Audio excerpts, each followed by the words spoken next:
Yeah.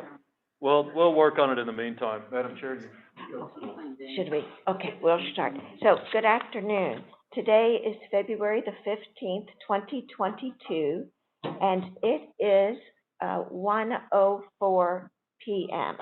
As a quorum of the committee is in attendance, I would like to call to order the meeting of the Central Health Strategic Planning Committee. As a reminder, some of our committee members are also participating by video conference, so the staff will be managing video and audio feeds of all participants closely to make sure we have a legally compliant meeting at all times. Public communication. The first item of business is public communication. Members of the public who wish to make comments during the public communication portion of the meeting must have registered with Central Health via the online form or by telephone no later than 11:30 a.m. today. Ivan, did anyone register to make comments? Hi, Madam Chair. This is Ivan Davila, and no member of the public has signed up to speak either over the phone, online, or in person. Thank you. Thank you. So we will now proceed to the committee agenda. Number 1, receive and respond to questions about the proposed equity-focused service delivery strategic plan and supporting assessments. Monica Crowley and the Guidehouse team, including Dr. Abhi Sharma and Danielle Srinivasan, will be presenting. Thank you, Dr. Brinson. And I believe that, and thank you to all of the managers who are participating in this meeting today, as well as Dr. Sharma, Danielle, Will Murphy from K Strategies, who joined Ted and Yvonne and their team on the Voice of the Community work, and Dr. Alan Shawsha and Jonathan Morgan and Jeff Knodel also are participating in order to answer questions today. Although I believe it's our consultants who will do the bulk of the heavy lifting. I think if Chair Brinson, if you approve and the other managers approve, I think the way that we'll address this today is start. Oh, sorry, Mike. Wow. She's on. But I'm not up there. Yeah, you are. You're in the... all right. Oh, yeah. Yeah, she moved, but the picture's much Okay, better. sorry. Thank you, Monica. Sorry. Oh, no, thank you, guys. Chair Brinson, if you approve, we'll start responding to some of the written questions that were submitted. And then after we've covered that part of the discussion, then we can potentially move into a round robin with you recognizing the other managers participating today with questions. Yes, that sounds wonderful. Okay, thank you so much. And some of the questions we received, it seemed like they were more directed towards what phase 2 of the work that the board tasked us with this year was. Phase 1 was developing, conducting the Voice of the Community, the needs assessment, and the capabilities and gap analysis to develop the proposed service equity-focused service delivery strategic plan. The next phase of this work includes the operational implementation and financial sustainability planning pieces of the work that includes more how, as an organization, we will go about actually addressing the goal imperatives and priorities that are developed in the service delivery strategic plan. But we were able to share the questions submitted by Manager Jones and Manager Valadez with Abhi and Will and Danielle beforehand. And I think those also either have been or all will be posted on the board message board. And so Dr. Sharma and Danielle, if you guys would start with the questions that we received from Manager Jones and addressing the ones that he submitted.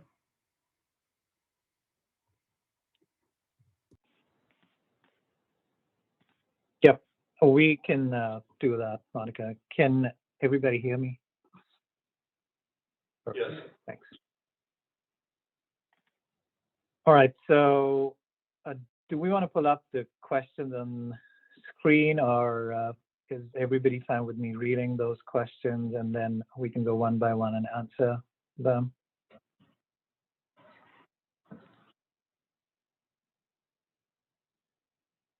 Okay, so I'll just read them and try to answer them.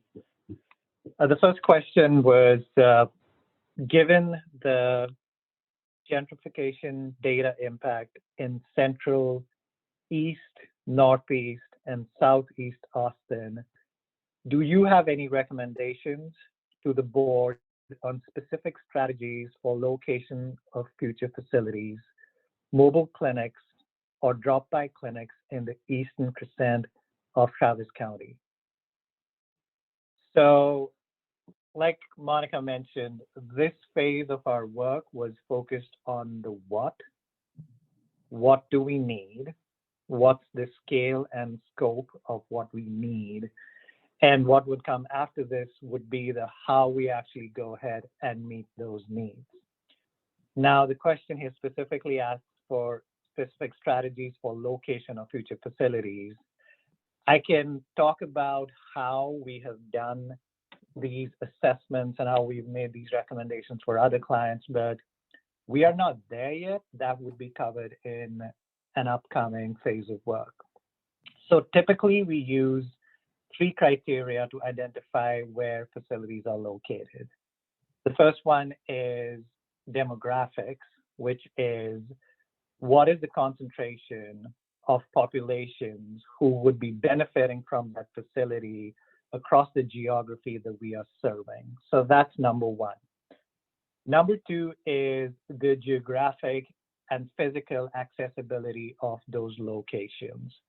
So if we know that there is an area where the need for a service is high, but for some reason, maybe due to lack of public transportation, geographic access to that facility is not as easy, we look at opening, or we look at recommending that we open a facility there from a different perspective. And the third one is the epidemiological or clinical burden of a disease that would be benefited from providing that service or opening a facility. Now, we triangulate these 3 data sets to identify areas of high need. We then take those areas of high need and cluster them to see where a facility should be located, given that we want to meet the maximum amount of need in a particular area based on where that facility is located. So again, 3 criteria are used to identify where these facilities are located. Number 1 is demographics. Number 2 is geographic and physical access. And number 3 is the epidemiological or clinical profile of the population that is in the area where the facility is expected to be located. I'll pause there. If anybody has any questions or comments, please jump in. Yes, Dr. Manager. Sharma. Yes, Manager Jones. Okay, Dr. Sharma, thanks very much for answering that question. And not to belabor my colleagues and or the board members, it was my understanding that the presentation today would indeed help us to begin to address that aspect in terms of addressing these questions.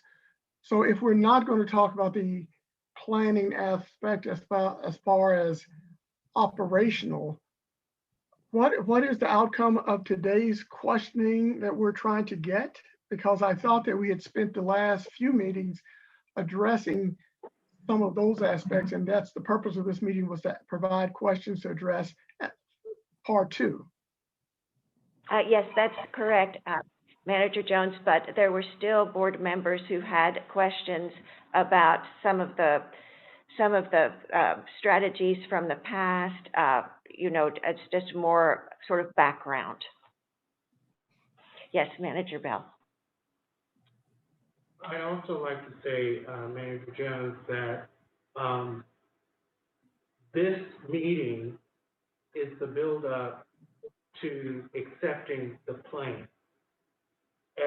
as we go through the plan, we will have detailed discussions with regard to the question that you brought up as to where clinics will be, how will that help us to provide access to the necessary providers, et cetera, et cetera.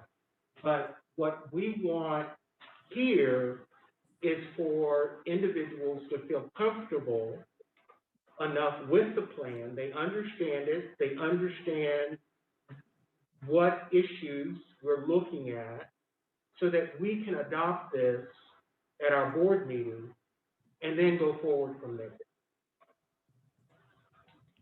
Yes, Mr. Geisling.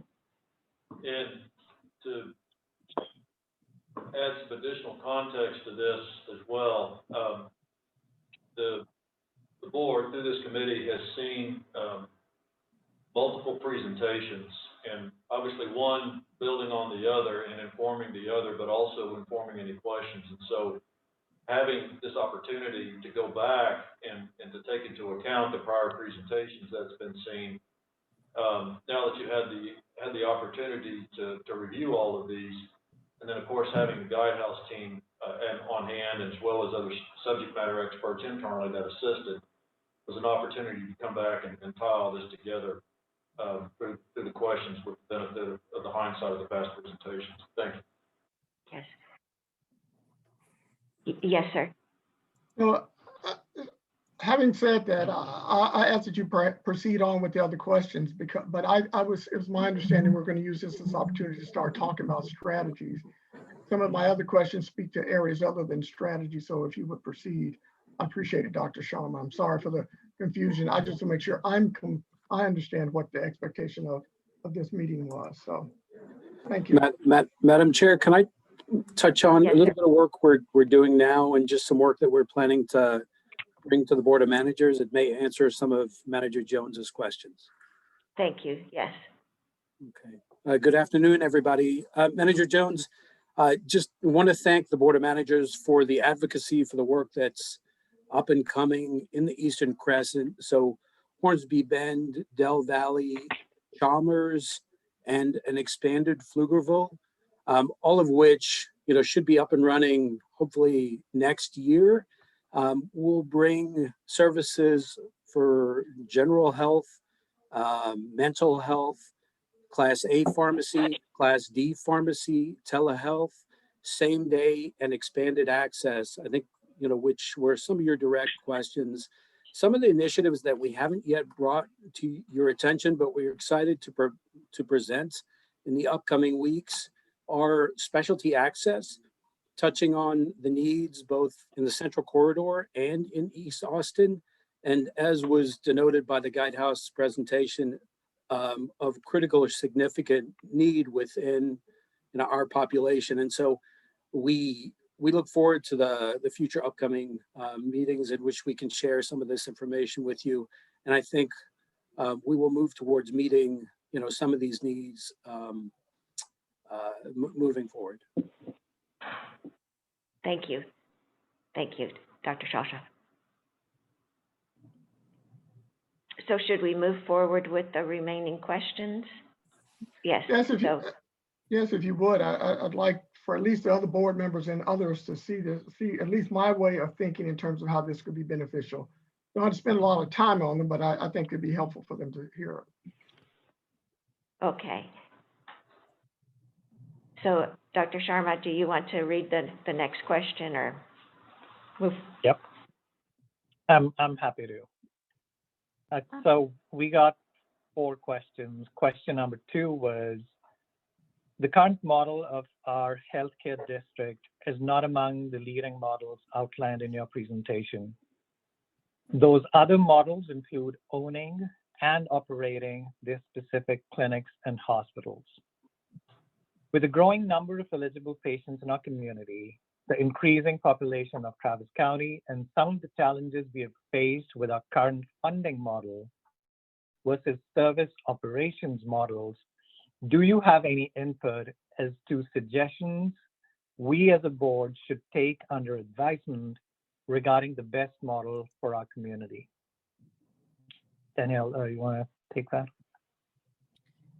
Sure. So thank you for that question, Manager Jones, and for everybody's time today.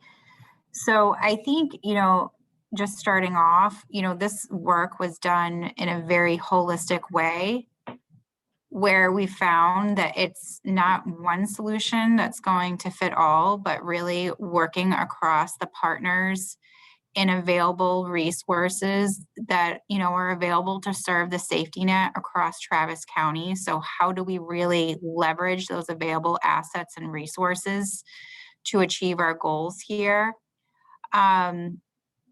So it really is that holistic approach to take those resources for the safety net and then really work with those partners to, form that high functioning delivery healthcare system. Avi, I know that you would want to expand on that. So is there anything that you'd like to add? Yeah, absolutely. So I'll answer this question in two ways. The first one is from the level of integration. The second one is from, if we think about models of care, how can we as Central Health think about what our role in delivering care under those models of care would be? So when we think about the first continuum, which is the level of integration, we need to think about that from the perspective of the different service areas that we have identified as areas of need. So think about primary care, wellness, behavioral health, specialty care, inpatient care, post-acute care. Now, the question that we need to ask there for each of these areas is, given our capabilities and the capabilities of our partners, would it be beneficial for our patients to be served by an integrated care delivery model for that particular specialty, which would allow us, Central Health, to play to our strengths and would also allow our partners to do the same? Now, the answer to that question would vary depending on whether we are looking at primary care, specialty care, inpatient care, or post-acute care. So that's the first way of looking at it. For primary care, we might find out that an integrated model with centralized scheduling makes more sense. But since we are leveraging our partners for post-acute care, that might not be the right way for us to approach specialty care or inpatient care. The second way of looking at it is, what would Central Health's role be? And I want to take us back to the idea of, do we own the model? Do we manage and operate the model for somebody else? Or do we contract for that model with somebody else? And again, the answer to that question will depend on the service area that we are looking at.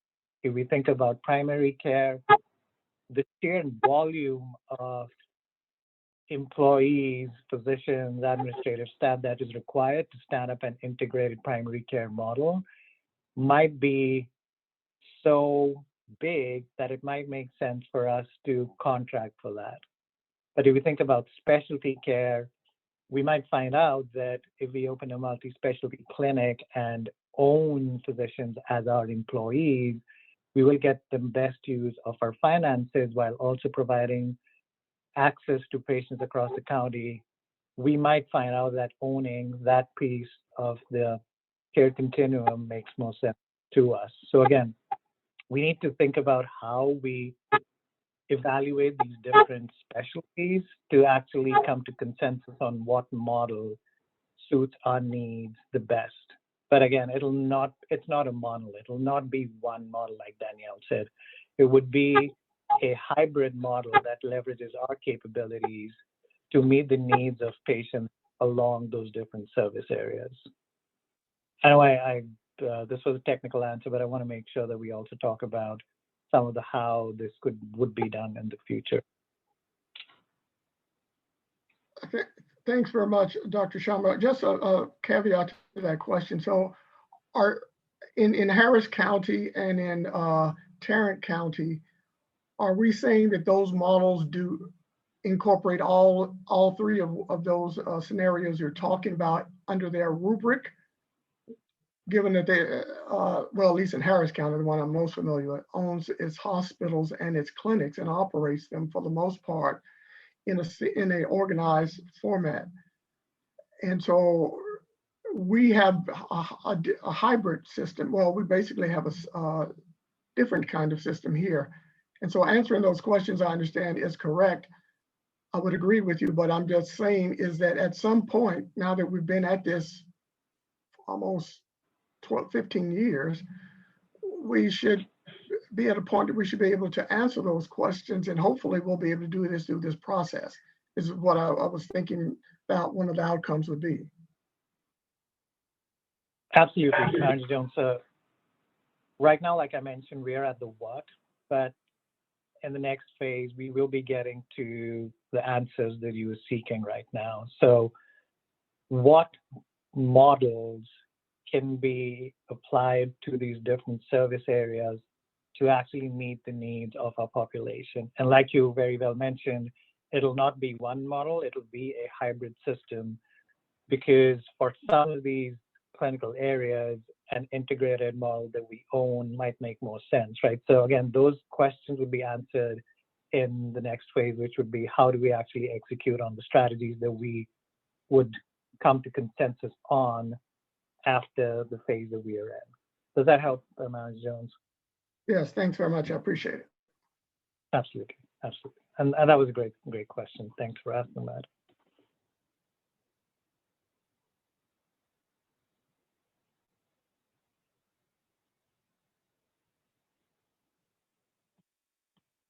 So if no other questions, shall we move on to number 3?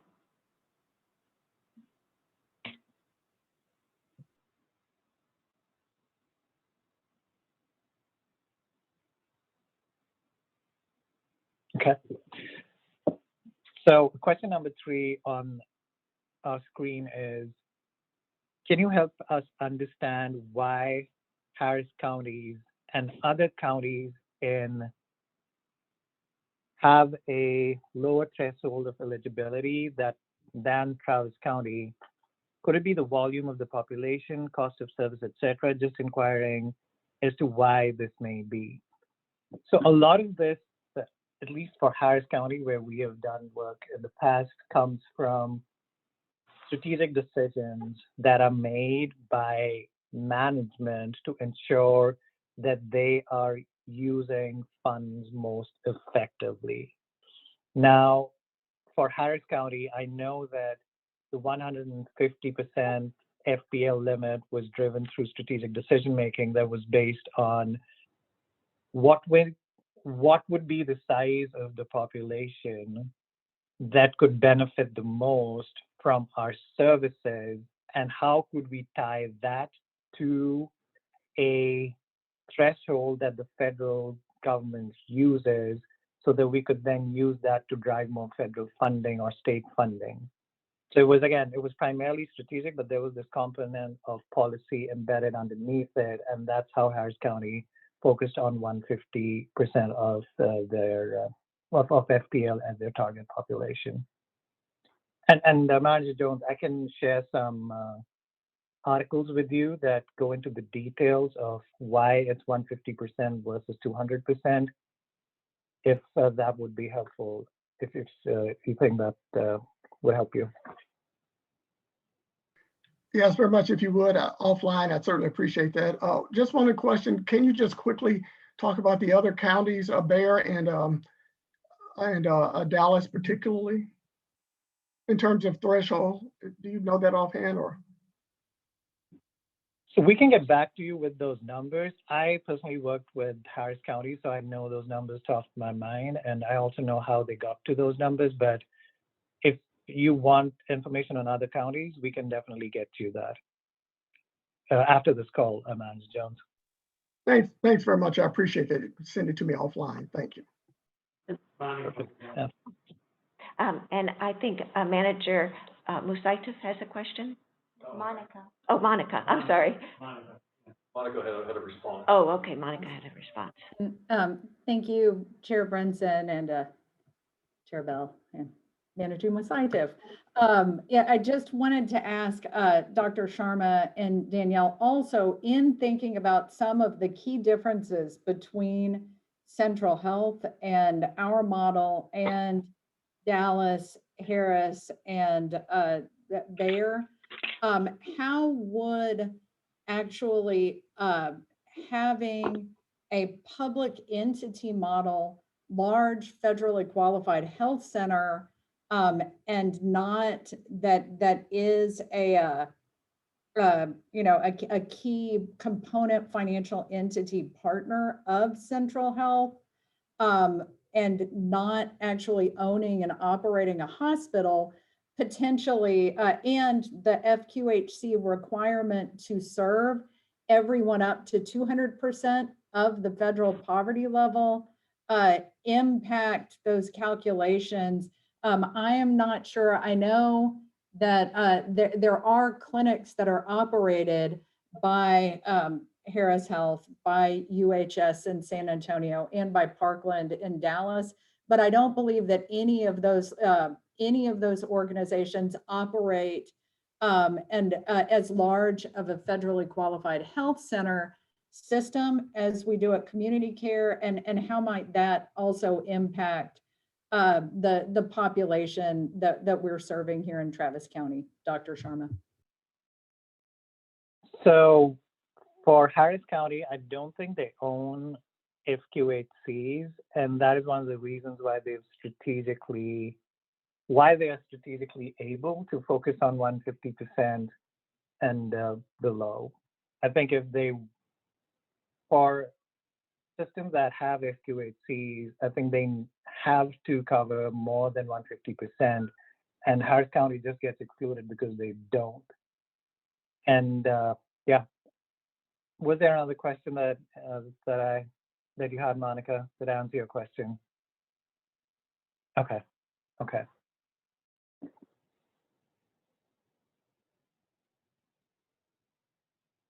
Any other questions? Just to follow up to Monica, that's a cost benefit question, though, is it not? For our community to decide whether we want to use the FQ model as our mechanism, or do we want to do it publicly? And I think those are the kinds of questions, as we get into where we're headed, that we need to be mindful not only to board members, but to the community as well.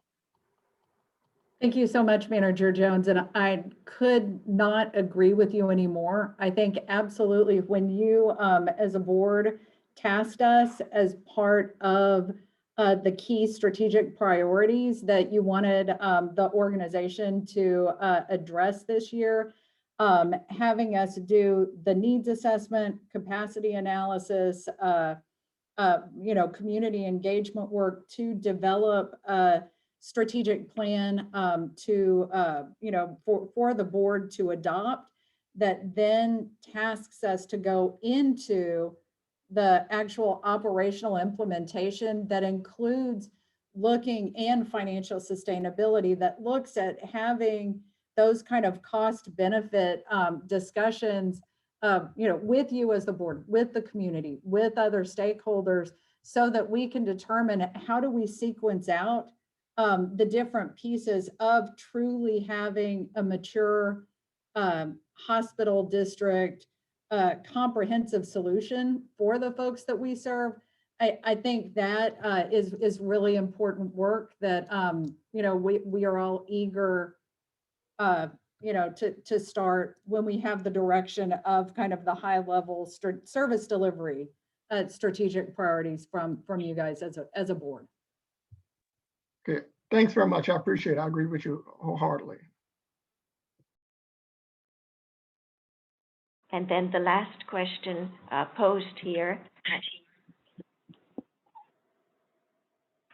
Question number 4 is, given the significant health disparities and inequities that have been identified in your data reports, should we examine the possibility of targeting nonprofits that have credibility and focused service delivery models for specific racial and ethnic populations at risk to piloted contracted reach and providing services.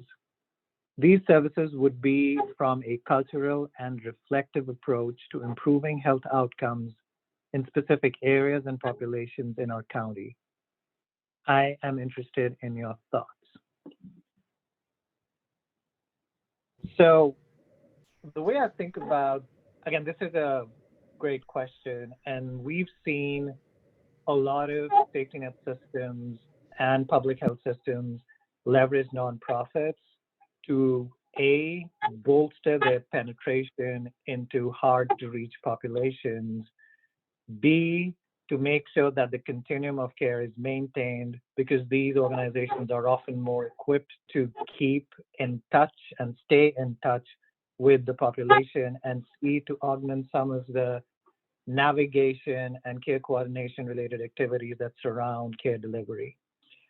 So the way I think about it is we really need to think about the 5 areas that we have identified in our analyses from the capability perspective. So just to remind everybody of what those areas were, the first one was access and capacity. The second one was data and analytics. The third one was system of care. Number 4 was care coordination. And number 5 was member engagement. So we know that those are the 5 areas that we need to work on in order to meet the needs of the community and do what we should. Now, the flip side of that is identifying where we have strong capabilities that we can leverage to meet the patient's needs. Now, if we find out that there are certain areas where we lack capabilities, we need to look at other organizations to fill that gap. Now, what we've done in past engagements is when we think about leveraging nonprofits to fill these gaps where we are not equipped to fill gaps, we do a capability level analysis to identify whether the benefit that would come out of engaging a nonprofit would fall into one of the following 3 buckets. So the first one is the value or the capability that is being added by our partners redundant and hence not needed? The second one is the capability of value synergistic, which is essentially we have that capability, our partners have that capability, we are bringing those capabilities together because together we are better. And the third one is whether those capabilities that are brought in by our partners are complementary, which is essentially we cannot do it, so we really need somebody else to do it for us.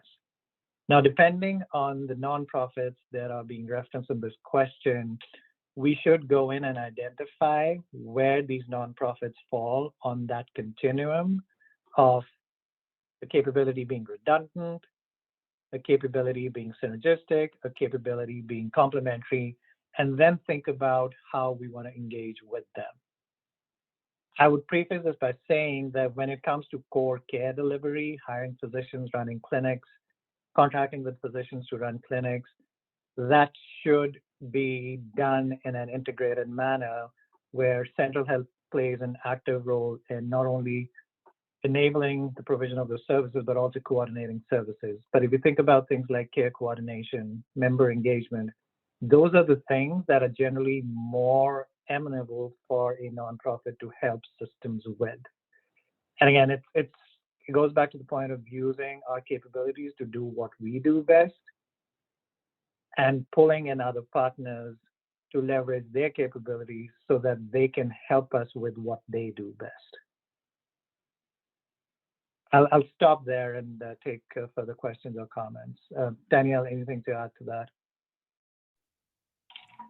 Yeah, no, I thought you covered it really well, Abhi. Thank you. Just one comment. Yeah, just one. Thanks very much. I agree with you 100%. On that last category of complementary, as well as the second one, collaborative, I think it's important that we assess our real abilities in terms of reaching these populations and not just our Yep. perceived abilities. And I think that can be viewed both from a analytical point of view, but also from a community perspective as well. So I would just make sure that we incorporate those in our assessment should we decide to do this type of effort. Agreed, and that's the core distinction, Manager Jones. So what's perceived and what's true is often a bit divergent. And we need to really make sure that we objectively assess our capabilities to see what we can do best. And then we do the same for our partners to see how we can come together to build a better system. So the first step there, as you said, is an objective assessment of true ability and not what's perceived. Well, thank you. Thank you very much. Thank you. Those were only questions I had. And I know I understand now that maybe a little further along than we are, but I think it's important we incorporate them as we go through these processes. So thank you.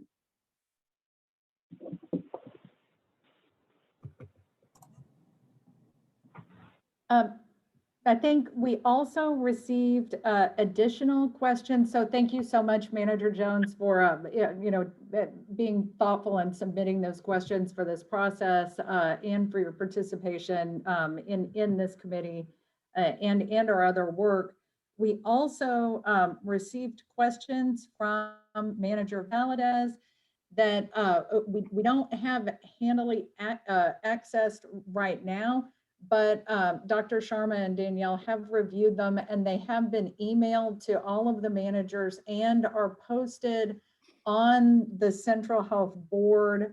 It's the board message board that is also publicly available on the Central Health website. And I think that Danielle and Dr. Sharma can try to address the subject of the question in their answers. If you guys think that would be appropriate. Yes, I think that would be very appropriate. Thank you, Monica. All right, perfect. Manager Valdez, thank you for your questions. So from the email that we received this morning, it looked like there were about 3 different buckets of questions. So I'll work my way down the list, but please feel free to keep us honest. And, if we miss something or if you want to push a little bit further, please jump in.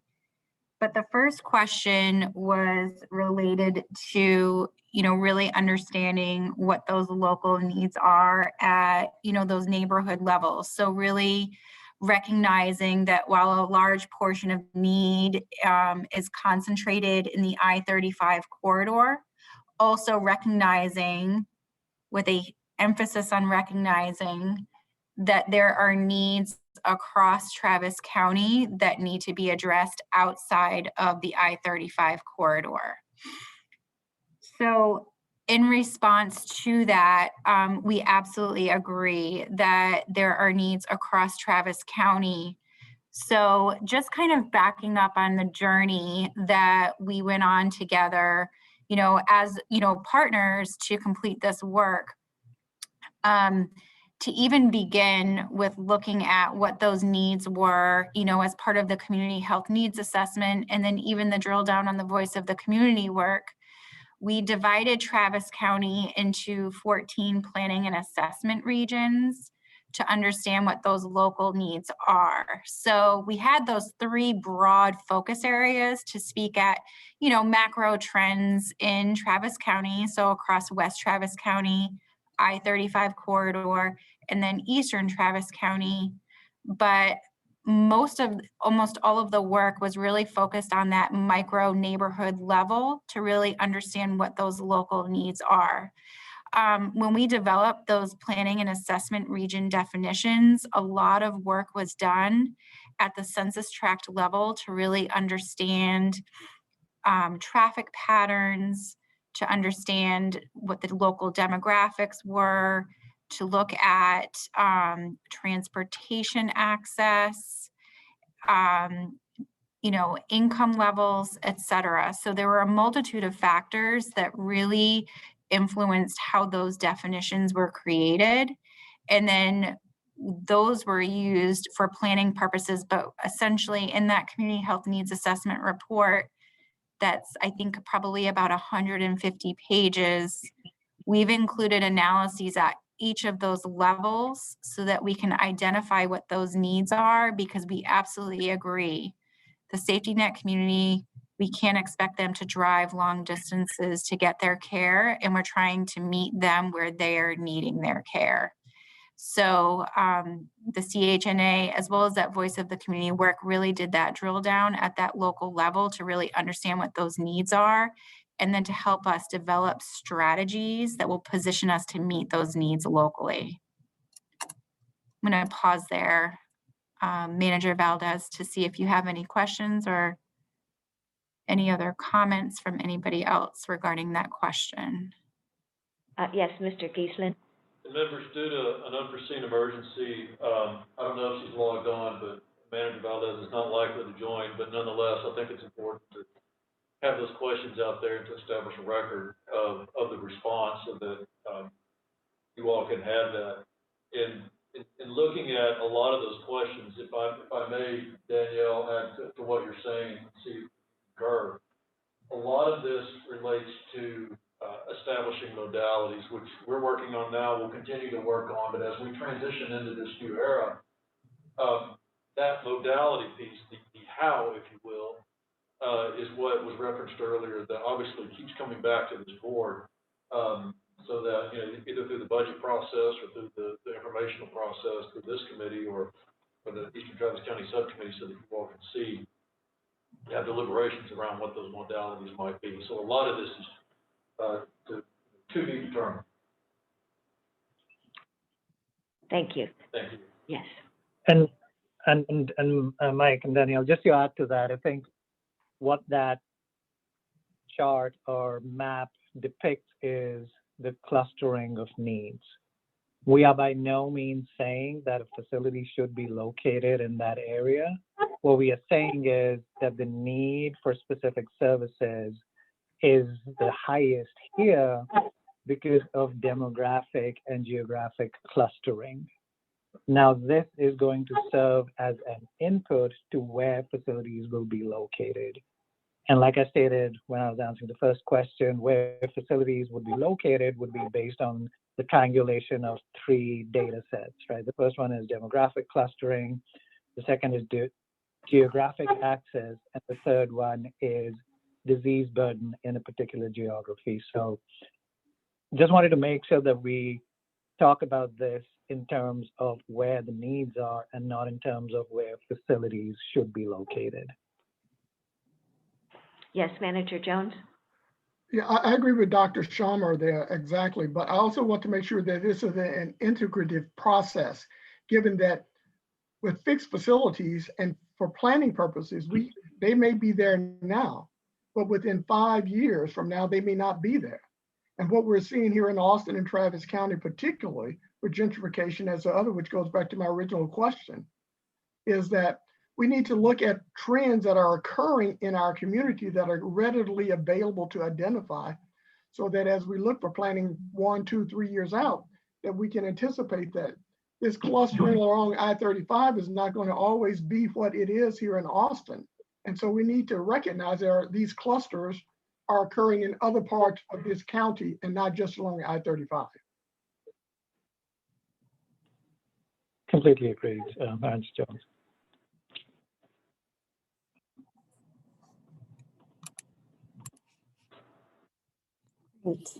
And I did want to ask one question, Dr. Sharma and Danielle, in the data sets that you looked at, I know, at least it's my understanding, you didn't just look at data sets for the past 5 years or for what is today.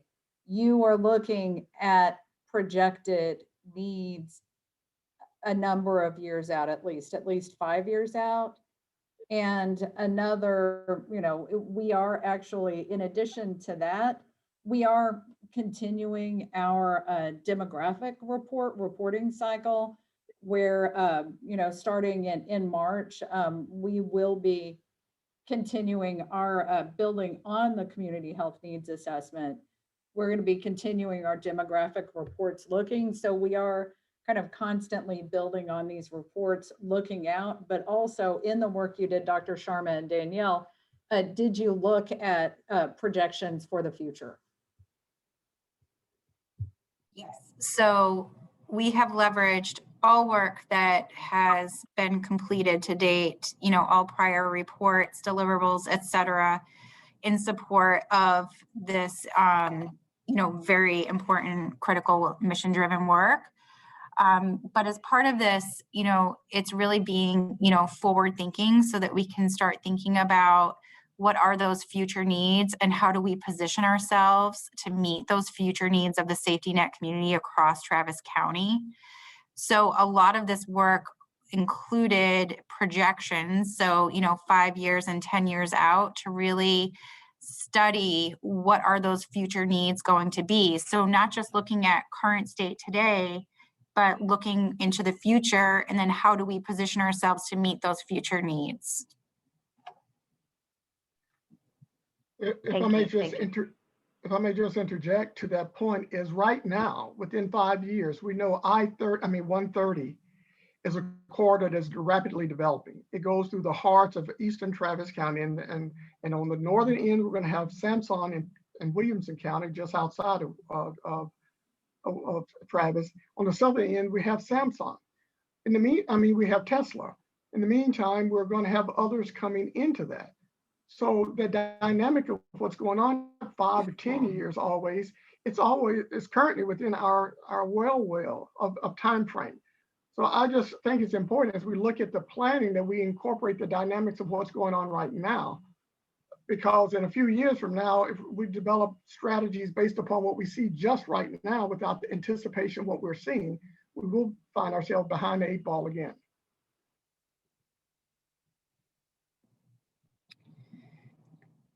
Right. That's a great point. And I think as part of this, what we've tried to really emphasize is that this is about flexibility, adaptability, because we know healthcare in of itself is changing quickly. So marrying that with, you know, really serving the needs of the safety net, and the fact that Travis County in of itself is changing rapidly and evolving. So what we've done is positioned you to really be able to be nimble and address the market as it evolves. Exactly. I agree with you 100%. Thanks very much. I appreciate that. Thank you for your comments. Should we move to the next question posed by Dr. Valdez? Yes, Okay, please. great. Thank you. So there was a comment regarding, you know, how are we going to assure that the right partners are at the table and working with partners in the community? And as part of this process, what we were really excited about is that with Central Health, we've convened what the Strategic Advisory Council, which represented stakeholders across Travis County that are also working together to serve the needs of the safety net community.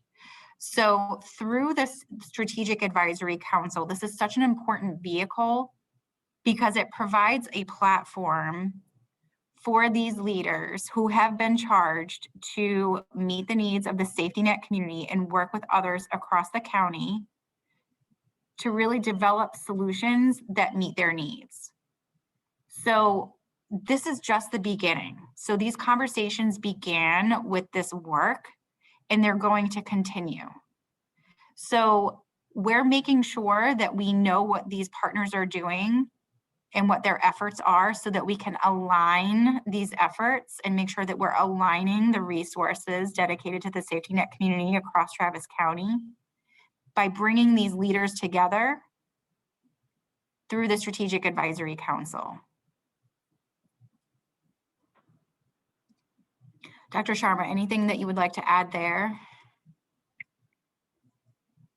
No, Danielle, I think you've covered it. Okay. any comments or questions related to partners and aligning our work efforts across the safety net communities? I don't see any questions, Danielle. Thank you, Dr. Brinson. The third question was related to, how do we give patients what they want, right? So how do we meet their needs? And through this work, as you'll recall, we did a lot of analysis around the voice of the community. And it's such an important, it is such important work because not only did we connect with safety net patients to understand what is it that they want, we also were able to connect with them on what are some of their challenges, right? So how do we give them what they want in a way that they can access what they need? In regards to really understanding what they want, this is just the beginning. So as I had mentioned related to the Strategic Advisory Council, Ted and Yvonne in Central Health, they have been doing work around voice of the community for a very long time. And this work effort is going to continue. So we're really excited about the momentum that's been built around this scope of work. But we know that with Travis County changing and evolving, that this work has to continue to assure our success in meeting the safety net community's healthcare needs. So we need to constantly be reaching out and understanding how some of these wants or needs are changing through that voice of the community vehicle. Thank you. Any questions? Anyone? Yes. I had a. Oh. Yes. Yes, Mr. Keith. Sharma, I also wanted to point out in line with what Danielle was providing, and also this speaks to one of Manager Jones's earlier questions.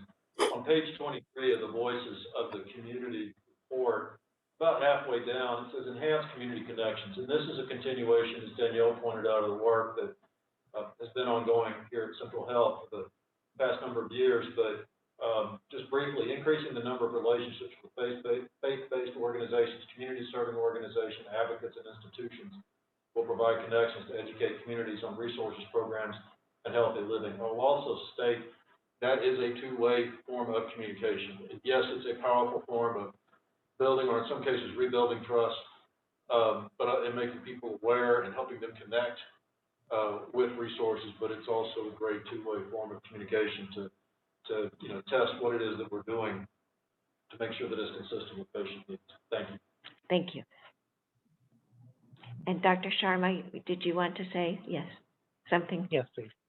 Two quick comments. I think, and Manager Jones brought this up earlier as well, it's extremely important for us to differentiate between perceived needs and true needs, because we have a lot to do and we might not have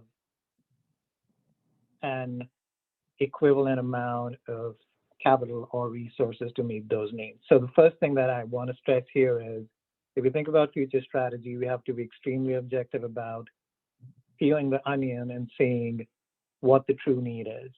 And the second thing that goes with that is prioritization of where we spend our money and time. And I think we have to be extremely rigorous about identifying whether what we do is having an impact and to what degree, so that we can make judicious decisions and be effective users of capital and public funds. Again, two things. One, we need to think about true needs and not base decisions on perceived needs. And two, we need to really prioritize where we're spending our money based on the scale and scope of the impact of what we are doing. Yes, thank you.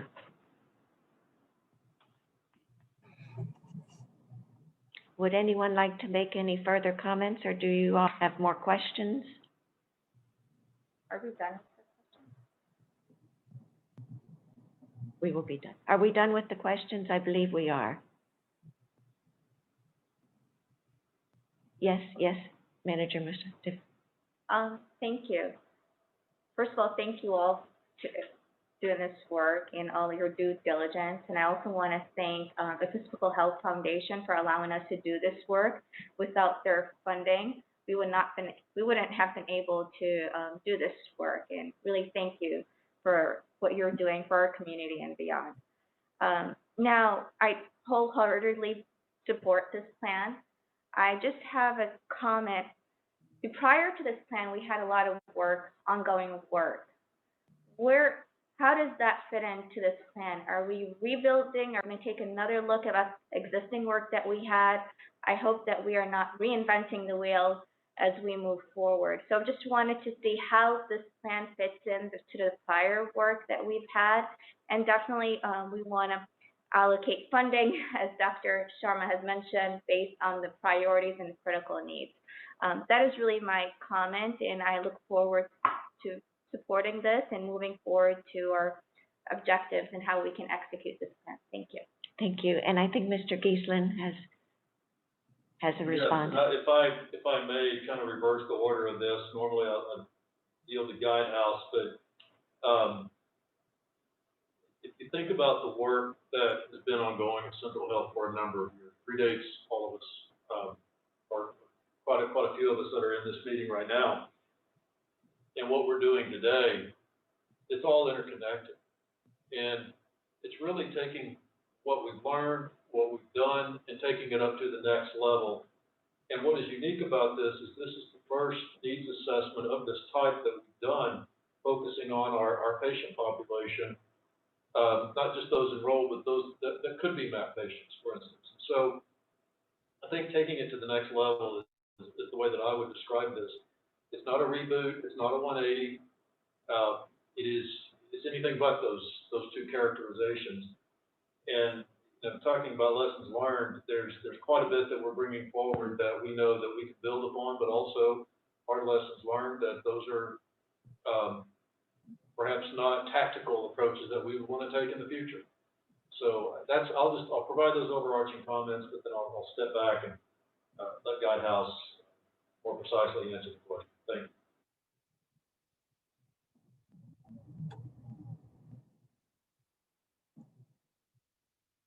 Yeah, so from the technical perspective, when we started looking at the tasks at hand, we also simultaneously looked at work that had been done in the past, because we wanted to make sure that the institutional knowledge and the outputs of some of the studies that were done in the past served as a foundation for us to move forward. It was not that we relied on that, we just wanted to have access to those so that we could bounce the results of our assessments with those. And we took that into account when we identified needs, when we assessed capabilities, and when we recommended strategies. So to answer your question directly, some of the work that was done in the past was taken into account when we thought about how we structure our assessments and how we think about future strategies. Thank you.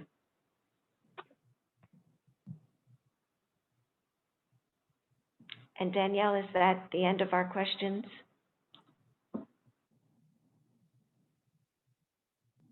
From Major Valadez?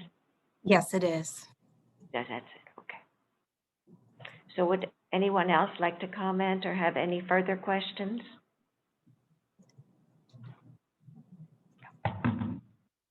Okay, well, this item does not